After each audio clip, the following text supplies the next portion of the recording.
No nonsense gin drinking. All gin, no nonsense. Hello there, gin lovers. Welcome back to the humble studio of Old Freeman on No Nonsense Gin Drinking. And well, look who's turned up today. My old arch nemesis has returned to haunt me once more. So let me introduce you to their latest incarnation, Bombay Sapphire Sunset. So, as I've said many times before, my regular viewers will know, I've had a very difficult relationship with the Bombay Sapphire people, not least because I think it's very bad. I think it's very bad gin, but it's extreme. The one thing that's worse than being very bad is being very bad and extremely popular and sold all around the world, and they're creaming millions and millions of pounds from the gin drinkers' pockets. However, as always on this show, I am nothing if not fair, because I give every time they bring a new one out, I always feature it on the show, and I cast all my aspersions aside, and I'm utterly prepared to perhaps like it by some stretch of the imagination. However, as my regular viewers know, they have a very, very low success rate on my show, because I believe I've only liked one of them. That was the Bombay original, which actually has a slightly simpler recipe, a simpler mix of botanicals. So this is going to be a difficult one, because I know it is the Bombay, their classic Bombay Sapphire recipe with the addition of a few extras. So you never know. You never know. Maybe these extras are going to mitigate it, do something magic, and I might actually like it. Well, there's one way to find out, my friends. Let's crack on and find out. A taste of the setting sun. Infused with warming spices and bittersweet Spanish mandarin, Bombay Sapphire Sunset is the perfect gin for reconnecting and unwinding with friends as the sun descends and the day becomes night. Now this annoys me straight away, because I don't like gin companies who tell me how to drink my gin, who to drink it with, and what time of the day to drink it. Leave me alone, Bombay. I know exactly how to drink gin, I know where to drink it, I know whom to drink it with and who not to drink it with. So I don't need the likes of you lot telling me where and when to do it. A unique aromatic flavour expression of Bombay Sapphire, combining the 10 signature exotic Bombay Sapphire botanicals, as I said earlier, with an additional 3. So here we go. This is hopefully going to be the magic 3, okay? It's going to turn everything around and make me look like quite the fool. Golden turmeric, Indian white cardamom, and Spanish mandarin, okay? And apparently it creates a complex but beautifully balanced, vibrant gin. So we need to know, these are the 3 botanicals that I'm hoping are going to kind of offset that sort of rather unpleasant chemically taste in the sort of classic Bombay. And by the way, a lot of people agree with me on this. Occasionally, you know, on my original, on my classic Bombay review, way back when at the beginning of the channel, some people disagree, but the vast majority are on my side here. So let's hope, fingers crossed, that these 3 little fellas are going to, what were they called again? Golden turmeric, Indian white cardamom, and the Spanish mandarin. Let's hope they're going to turn things around for the old Bombay Sapphire. So here we go then, no cork test. Obviously, if you don't have a cork, get that open in the old glass like that, and let's have a good old sniff. So here we go.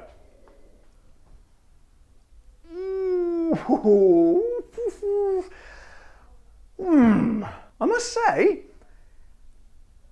not the worst thing I've ever smelt. And I've smelt some truly awful things in my time, believe me. It's kind of, I'm sort of basically searching for that unpleasantness that was in the classic Bombay. But I tell you what, I'm not getting a great deal of it. What I am getting is a beautiful sort of delicate amount of orange in there. Not too kind of zesty, kind of a soft sort of orange, but a kind of a real pronounced spiciness as well. Like a kind of a sort of, well, I guess that's, was there turmeric, golden turmeric. My favourite type of turmeric. I bet you haven't got a favourite type of turmeric, have you? Again, I'm not an expert in, I don't know one spice from another, but to me, I would say that's shaping up to be not too bad. I'm still holding back. I've got one toe in the water so far, and it feels okay. A nice sort of lukewarmish sort of feeling. Rather a strange metaphor once again on this show, but you know, you expect no less, I'm sure. So then, let's have a look how much ABV it is first of all. It's 43%, okay? What was the classic Bombay, which I think I've got? No, that's the English Garden, this little fellow down here. It was, I can't see that my bloody contact lens is on, god damn it, I'm getting old. 40%, wow, so they pepped it up a little bit as well. So this is shaping up to be not too bad, but let's not get ahead of ourselves. Let's pour a nice little tonic like that. Oh, that looks good to me. So here we go, gin lovers. And by the way, now I feel like I need to say also, not only do I say cheers, I also say I'm going to say a little thank you to my patrons and YouTube members who actually pay for the gin on the show. So cheers patrons and cheers everybody else. Hang on, why am I sniffing for? I'm supposed to be swallowing. Damn it! We'll try that again. Here we go. Oh, Christ alive. Okay. Yeah, not quite so good as the aroma, I'm afraid, because... Yes, okay, this is as I feared, as I suspected. That old, sort of, terribly familiar, tragically familiar taste of the Bombay Sapphire is leaking in there, as I thought it would, because that's essentially what it is, but with these 3 botanicals added in afterwards. However, I will say this, it is an improvement, a slight improvement, slightly more than slight, is that possible? Slight, a lot, somewhere in the middle, just below the middle maybe. It's kind of, you get, let me just refresh that, hang on, let me have a confirmation slurp, here you go. Oh man, it kind of tricks you. It kind of gets in the mouth and it gives you a lovely, again, quite a delicate oranginess. Nothing too zingy and zizzy and kind of really strong citrus about it.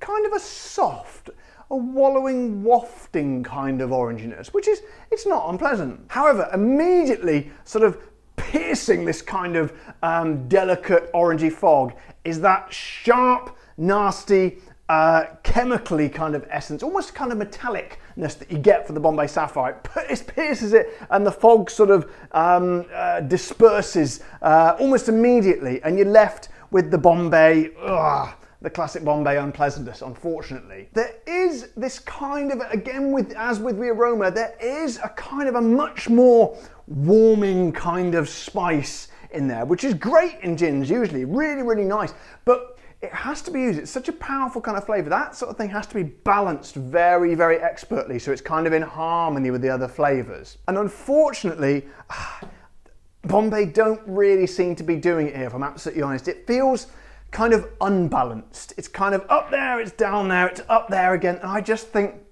perhaps they could have been brought in tune a little bit more. I don't know. Well, I do know actually, they should have done. So then, let's try it neat. I don't think this is going to be nice at all, because as I say, I think this is definitely sort of bred to be drunk with a tonic, but let's give it a go anyway.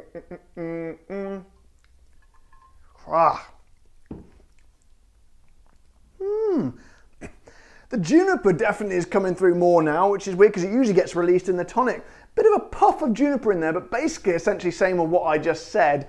So I guess it's kind of an improvement, but it's quite harsh, to be honest. It's quite harsh and, again, fairly two-dimensional. So, if anything, they're equally as bad as each other. However, my friends, is it a equally bad price? Well, on that front, I've got good news, to be honest, because it's a very meagre £23, which amounts to $31.26. So say what you want about that, that's damn cheap. That's pretty cheap gin. However, it's cheap gin, but it's also bad gin. Not as bad as before, slight improvement, but still on the whole, I don't really want to be paying any money for it at all. Well, maybe if it was one of those budget ones down by about £9 or something, maybe you could forgive it. But in that case, I just go for that Spanish Larios. So, not particularly happy with the price, even at that low rate, unfortunately. So guys, so, to sum up, as I say, I always try to be open-minded when they bring out a new Bombay Sapphire, because as I said, I don't like to stand here and talk badly about gins and tell you how bad it is, but I will always be honest, and I'm always open to them. And I will say, like I said before, it's definitely an improvement. If you give me the choice between those two, I would have to say that. But it's a terrible choice, a choice between two awful things. Kind of like if you had to choose between eating a dog's poo or a cat's poo. Both pretty bad, but you'd probably go for the I'm not sure, to be honest. I haven't given it any thought, but I think you kind of know what I mean. So I say hats off to Bombay Sapphire. That's a better name, actually. Bombay Sapphire.